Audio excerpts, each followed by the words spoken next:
Hey everybody, welcome back to Brainiac Baseball's 1970 Seattle Pilots What If Scenario.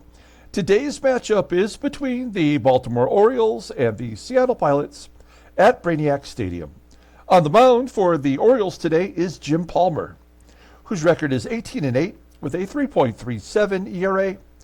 And pitching for the Pilots is Dick Ruthven, whose record is 1-1 with a 1.84 ERA.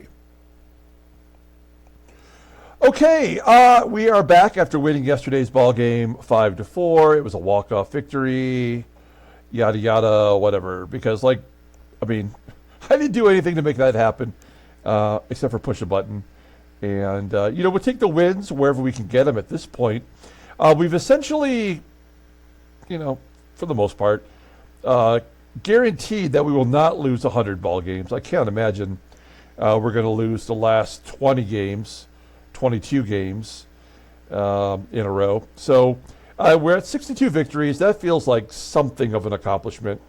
I think if you would have said to me in the middle of the season, back in June, maybe early July, when things really started to fall apart for us, I would have said there's no way in hell that we're not going to lose 100 games or more. And we've, with the call-ups, with bringing up Ruthven and Leonard a little bit earlier than September 1st, I think that's really helped us. And we do have some hope for the future, I guess. Even if that means with the wins that we're getting further and further away from the number one pick. Right now we are standing at number 6 overall for next year, and that's nothing to sneeze at, but it's only getting worse. So I tend to think the top 4, maybe 5 players in any draft in Baseball Mogul are like the top level, players, and beyond that, then you're just, going for second tier quality, future all-stars perhaps at most. So we have 2 games on the slate today. We're going to try to do a doubleheader. Game 1 will be here momentarily with Jim Palmer facing our one rookie, Dick Ruthven. And then Game 2 will be later on this evening, in which Tom Phoebus will face Dennis Leonard. And then we have a day off. So after Game 2, we'll advance a day to get ready for the Senators series here at home. Before we get started with today's game, I also want to mention that, of course, we have the 1985 Detroit Tigers series coming up at the end of the month of March. So April 1st will be opening day for that series. And last night I did the stadium effects for the American League. And I think there's a couple things here I want to note. Now, of course, we're playing the Tigers. We're in Tigers Stadium. Home runs by a left-hander are 52% more likely in Tiger Stadium. That goes both ways. For our opponents is just as much as for us. And that is the highest margin above the league average in the American League. So Detroit's got the number 1 in home runs versus lefties. Baltimore's 32% above league average. And the Yankees are 28% above league average. When it comes to home runs by right-handers, the number 1 in the league is Seattle, 28% more likely to hit home runs in the Kingdom. And if you're curious, number 2 is Baltimore. So Baltimore is going to be a launching pad for home runs next year. Hits by lefties, the stadium that is the best is Boston. That makes sense, right? So 22% more likely to get a hit in Boston at Fenway. Hits for righties, the best will be, it looks like Minnesota, 14% more likely. So not that big of a margin.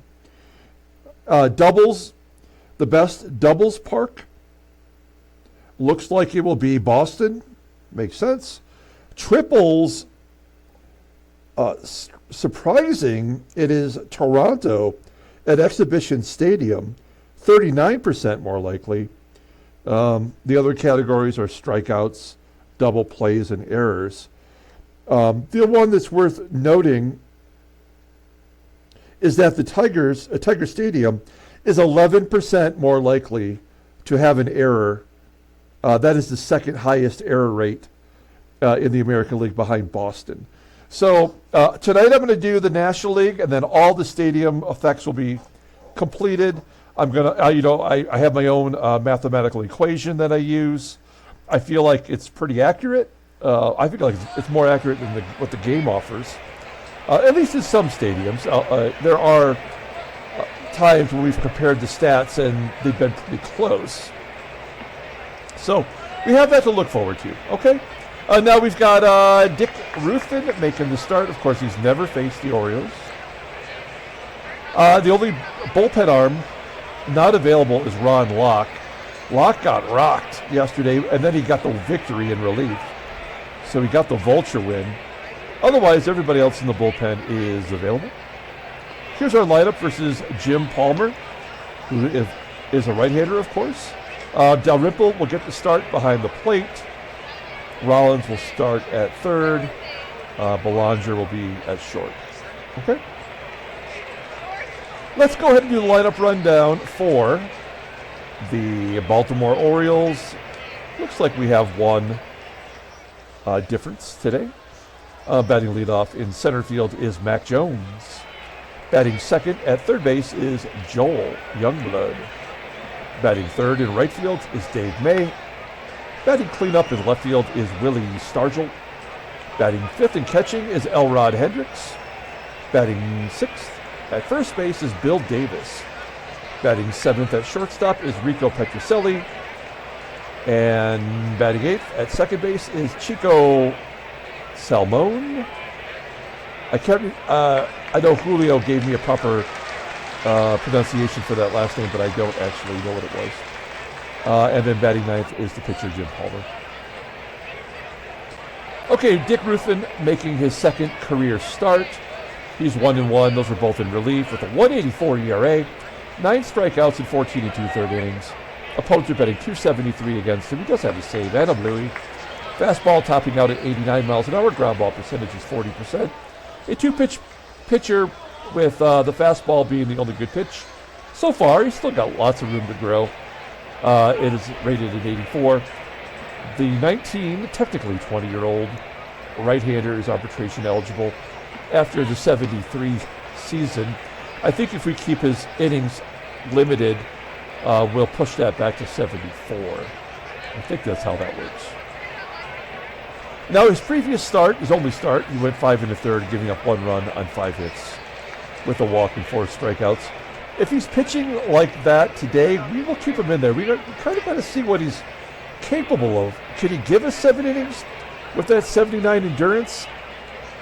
We got to figure that out. So keep that in mind. We'll take a look here at our defense. It's solid. Right field, PEPITONE. Hey, look at that. He ticked up to 80. So he's at least league average now.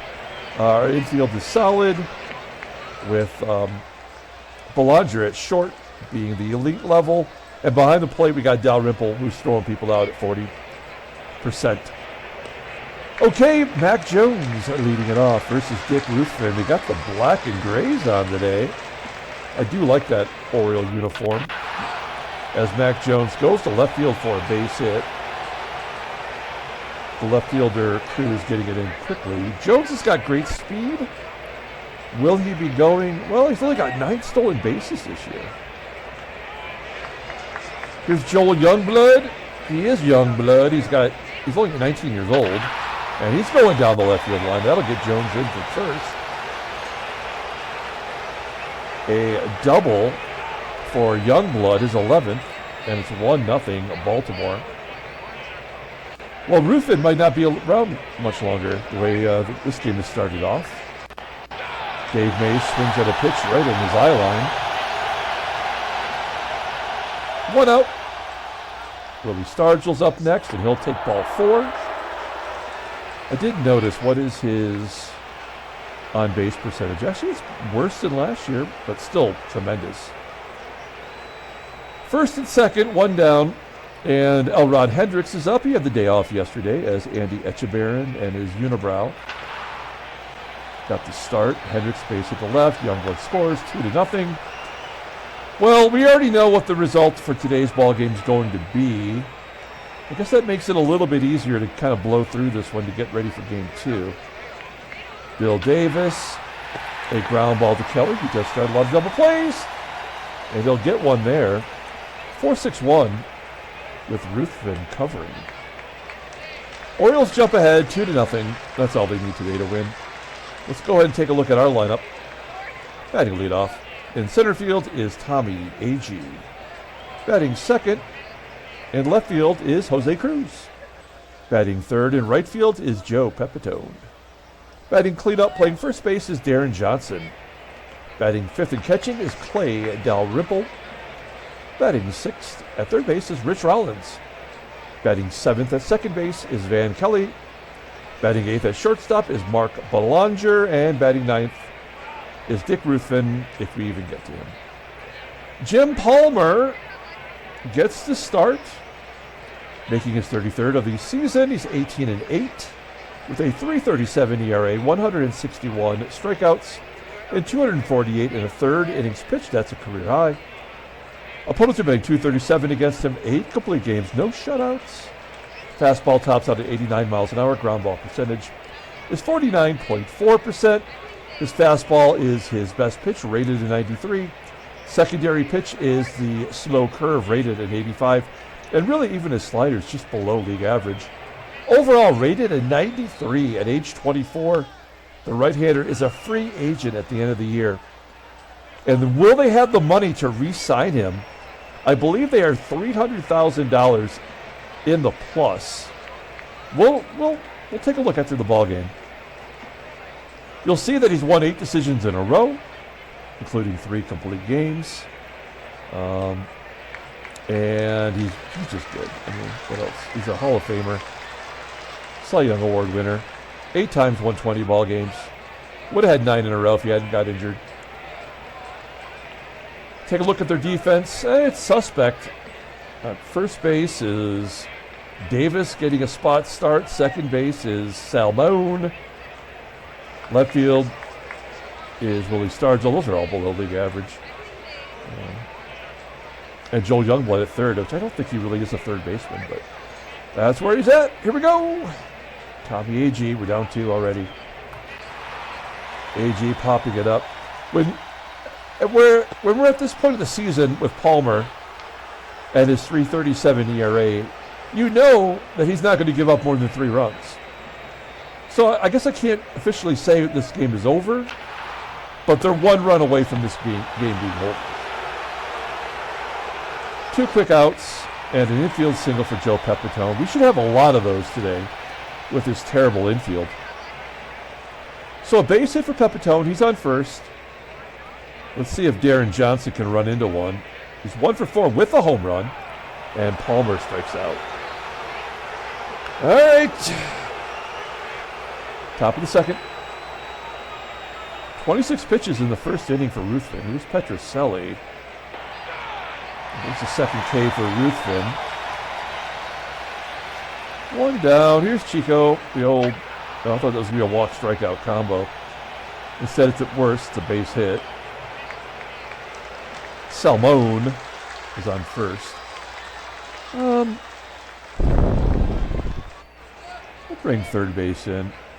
Palmer's probably going to drop it like it's hot. He's only batting 108. I don't remember whether Palmer was a good hitter or not. He does manage to get SALMON to second. So 2 down, and Mack Jones with a runner in scoring position makes it 3-0. So that's definitely the ball game right there. Oh, wait, Seven doesn't score. How do you not score with two outs? Wait, is Youngblood going to get a 3-run home run? There's got to be a reason. Ground ball to Belanger. Okay, well. Okay, we're still in the ball game, I guess, theoretically. Here is Clay DALRYMPLE facing his old team, his old battery mate. Palmer walks him for old time's sake. So the Rimp is on first. We got to hit and run to stay out of that double play. And Rollins is a good one to do that. I think it's 88 is his rating. Fly ball into left center field. That helps nobody. One down. Now we may as well let Van Kelly swing away. And another walk. All right, first and second, nobody out. Mark Belanger. He surprises me occasionally in these situations. This is no surprise. That is exactly what I would have expected. And Dickie, Dr. Ruth, as I want to call him, flies out to center. That would have been a good time for his first major league hit. We're going to the top of the third. And Dave May will lead it off. First two innings have been stressful innings for Ruthven. Gets the first out of the third. That always makes it a little bit easier to digest. Stargell throws it rope into left center field. Good job by CRUZ to make the play. I'm assuming that was CRUZ. And then Hendricks flies out to center. Nicely done. Time for a coffee break. That's good stuff. Okay, bottom of the third.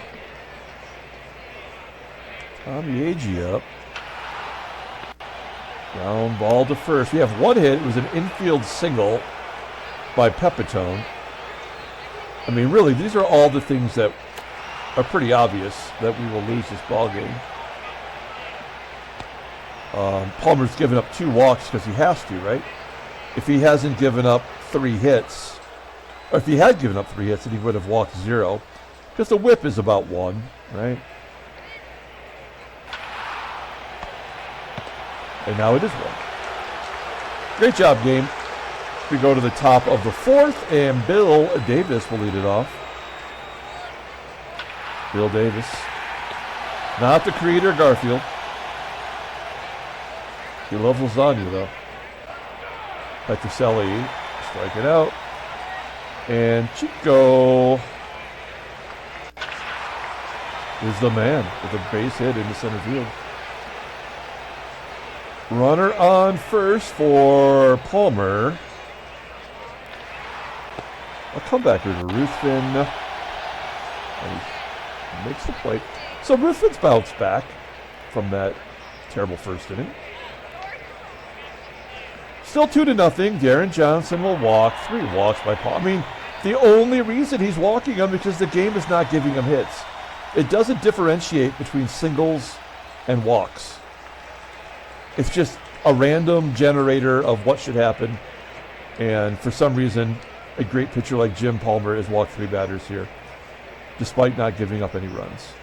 It's just stupid. DALRYMPLE grounds into a double play, so it's erased. And then another walk. So dumb! Oh my God, this game sucks. It makes no sense that they would do this, other than because he has to. Bunch of poop on a stick. We go to the top of the 5th inning. Ruthven had 79 pitches. He's not going to give us 7 today. Try to get 5. Great job. It's a battle of walks now. And that'll get Jones to third. We'll pull the infield in because we cannot give up 1 more run. That might get the run in. Jones has got good speed. No? Yeah. We're going to play back. I mean, that run probably would score if I tried to pull the infield in it a second time in a row, right? It's not going to work back-to-back times. It never does, which is fine. I mean, that probably wouldn't happen in real life, but we're going to play back, try to get a double play. Willie Stargell probably not going to ground out. Ruthven has a 40% ground ball percentage, so we're asking a lot here. 1-2. Oh, all right. 95 pitches, though, for crying out loud. This feels like a wild pitch, right? Wild pitch or pass ball. 0-1.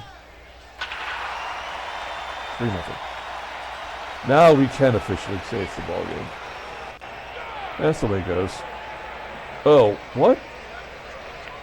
We're just going pitch by pitch all of a sudden? This game is so effed up.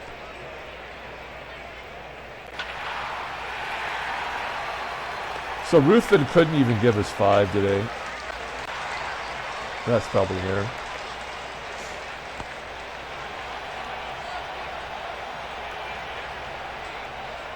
For nothing. Now we're just like, can we score a run? And will it be earned? With all these below 80 ratings. Ruthven's coming out. He had his worst outing as a pilot. All right. Well, let's try to get some of the schlubs in there. What about Gary Gestad? This is his major league first plate appearance. His debut. His debut. He's got to face Jim Palmer, who's throwing a 1-hitter and a 4-walker.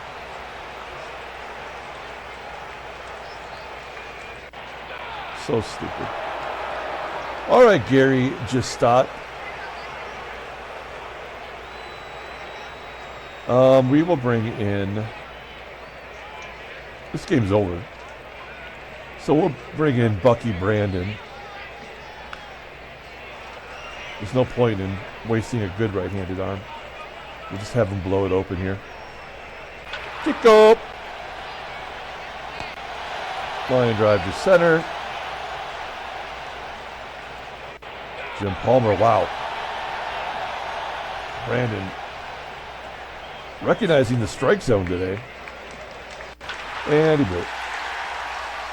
Last batter. 10 hits for the Orioles. Okay, Bucky Brandon, I see you. Bottom of the 6th. Jose Cruz. I don't know why I said that. I see you. I hate that. That was what Rod Allen would call in the Tigers game. And it used to make me so mad. I totally understand why those two would fight and to get fired. Because they were so oil and water. Maybe either one of... Oh, here's our unearned run. Thanks, Jane. Either one of them with a different partner would have been great. But those two together were never going to work. And they stuck it out for so long.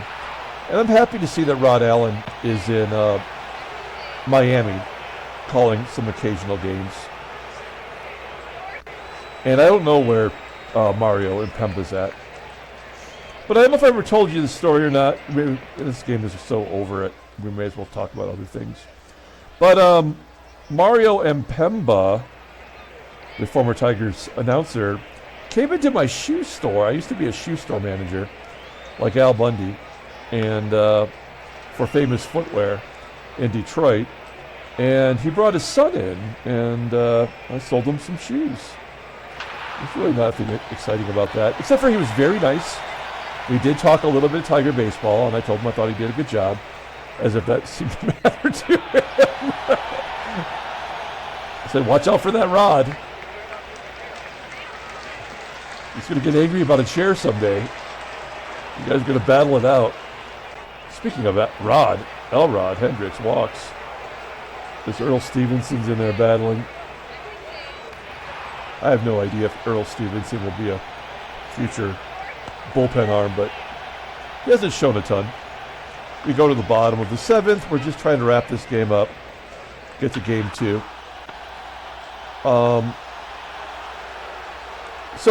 Quick Hits number 13 from yesterday was a football Fairfield box. And I had forgotten, I'm rewatching all these videos. Hopefully you're taking some time to watch them too. Man, there was a Jalen Hurts rookie card in there in one of the packs. And the big prize in there, because it's like 1 in every 4 boxes has a hit, like an autograph or a relic card. And I got like a dual jersey relic card in there of Dante Foreman, who at the time was the running back for the Texans. And it's 5-0 with Petrocelli's home run. And I think he was on the Bears last year. But, I mean, that's pretty good to pull a dual jersey from one of those. It's a pretty good box. So Quick Hits 14 will be up after today's ball game. I don't know what that is. I don't remember what 14 is. I'm guessing it's going to be a baseball, what do you call it, a collector's edge box from Fairfield. Because I mentioned it in that Quick Hits number 13 video. So maybe that's really worth watching. I don't know what's in there. Earl Stevenson went 2 innings. He helped us out, even going against some righties there, giving up the home run. Let's see. Remy Hermoso coming into the ball game. Let's get him in there. He did make his major league debut when he was 19 years old for the Braves, way back in 1967, and then he has not played in the majors since. In 1968 in Double-A for the Braves, he batted nearly 300, but he's got no power. This is probably as close as he's going to get. He's got terrible ratings. Get down. Oh, Hermoso. And Tommie AGEE. This is going to be a one-hitter. Congratulations to Jim Palmer. We're going to put Hermoso at second base. Why not? This is he can play 1 inning.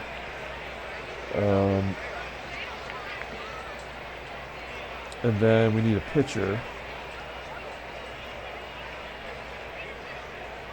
We got a righty and a couple lefties, so we'll just bring in Jack DeLoro.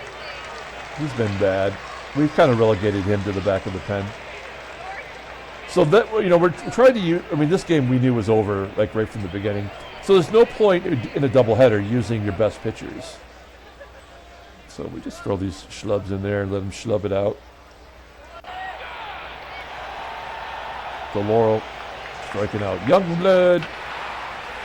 The base hit past Hermoso. He didn't even see it. Didn't even turn his head. He just blew right by him. Yep, that one too. He threw his glove up. Why is it that DeLoro can get the right-hander and not get the lefties? What is wrong with this game? I'm about ready to burn my house down. That's how mad I am. All right. Will he get out of it, or will he give up a 3-run home run?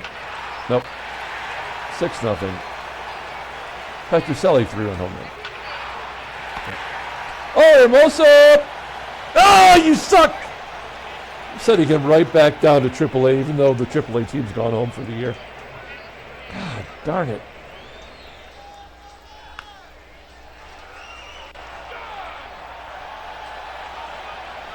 All right. 9th inning stretch. Oh, come on. Palmer doesn't have a shutout this year, and we're going to take it away from him right here. I'm not going to hit and run. Just let him swing. PEPITONE had the only other hit, infield single. And there's our first run to be scored. Will Deron Johnson drive him in? Yep. So this game is so dumb. I swear to God. Sorry, Palmer. And then the Rimp walks for the second time. 5 walks by Jim Palmer.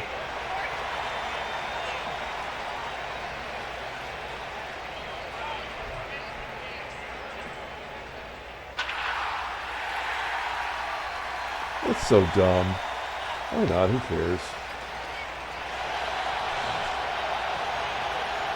And the only reason this is happening is because it's the 9th inning. This would never have happened in the first inning. It would only happen in the 9th inning to ruin the game. Ruin the whole vibe. At least, I mean, Palmer was going to throw a complete game shutout, and he should have, just like Boswell should have threw a complete game shutout when he got his shot. But the game just ruins everything because it doesn't know any better. Let's get Steve Whitaker in there. Whitaker's actually done some stuff already. 2 for 6. Double play to end it. Oh, there's a strikeout. And then Mark Belanger is going to Belanger it up. Dumb. Super duper dumb. All right. Standings. Oh, Cincinnati eliminated. Man, they didn't even get to 100 home runs yet. Is that the least amount in all of baseball? Nope. Kansas City, 73. Okay, what's going on here? We lost. Chicago won. Oh, Detroit's eliminated. Nice. Oh man, with a couple more losses, we could jump 2 spots or more, right? No. Yeah. Chicago's got a 430 percentage, and we've got a 440. All right. I mean, we could get the second or third pick. We could get the third pick. Headline news, things happening. Yeah. So here's Jim Hunter throwing a shutout. Oh, no, not a shutout. Shut down. Whatever. But my point, I was going to... Oh, yeah, 10-0. They won. Shutout. My point was going to be that if the game that we just played had just taken place in the simulation world, it would have been a shutout. But the game had to make it so that 2 runs were scored. That's why this game blows chunks. Okay, let's pull up the box score and get out of here. Wow. Does anybody deserve to be called player of the game? Because we didn't do anything in the 9th inning, so who cares? Doesn't matter. Remy Hermoso, see you on the bus. We trick him to get on a Greyhound back to AAA. There's nobody going to be waiting for him. His luggage is going to be on a different bus going to Poughkeepsie. The bullpen, we got some arms in there. Good job by Bucky Brandon. Wow, they struck out 2 guys each. That's weird. Okay, well, that'll do it. No player of the game. Screw that. All right, we're going to come back in a little while. I mean, we are definitely now on the Pacific time here in Arizona with the time difference. So I'm 3 hours up behind the East Coast. So I understand if you guys can't get to that second game in the same day. You'll have something for when you wake up tomorrow morning. Or 2 games for those of you who have better things to do. Which is like, I hope it's everybody. But I do appreciate it. Okay, we're going to be back later on. Play game 2 of the series. Until then, everyone have a great day.